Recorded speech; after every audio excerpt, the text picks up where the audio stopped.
কাহাকে বলে? উত্তর, চারটি বাহুর দ্বারা সীমাবদ্ধ ক্ষেত্রকে চতুর্ভুজ বলে।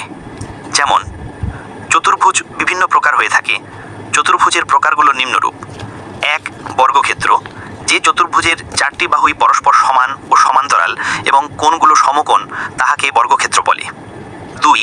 আয়তক্ষেত্র, যে চতুর্ভুজের বিপরীত বাহুগুলো পরস্পর সমান ও সমান্তরাল এবং কোণগুলো সমকোণ তাহাকে আয়তক্ষেত্র বলে।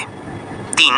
রম্বস, যে চতুর্ভুজের চারটি বাহু পরস্পর সমান এবং বিপরীত বাহুগুলো সমান্তরাল কিন্তু কোণগুলো সমকোণ নহে তাহাকে রম্বস বলে।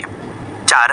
সামান্তরিক, যে চতুর্ভুজের বিপরীত বাহুদ্বয় পরস্পর সমান ও সমান্তরাল কিন্তু কোণগুলো সমকোণ নহে তাহাকে সামান্তরিক বলে। 5.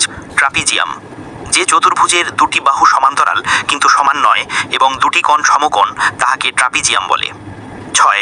সাধারণ চতুর্ভুজ, যে চতুর্ভুজের চারটি বাহু অসমান এবং কোনো কোণই সমকোণ নহে তাহাকে সাধারণ চতুর্ভুজ বলে। 7.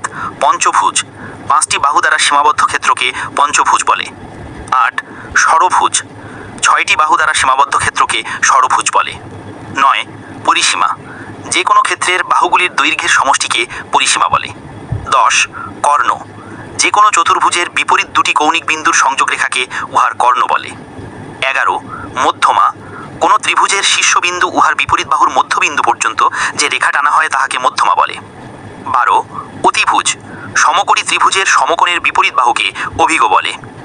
13. বৃত্ত, কোনো সমতলের ওপর একটি নির্দিষ্ট বিন্দু হতে সমান দূরত্ব বজায় রেখে একই সমতলে অপর একটি বিন্দু চলতে থাকলে যে বক্ররেখা উৎপন্ন হয় উহার দ্বারা সীমাবদ্ধ ক্ষেত্রকে বৃত্ত বলে।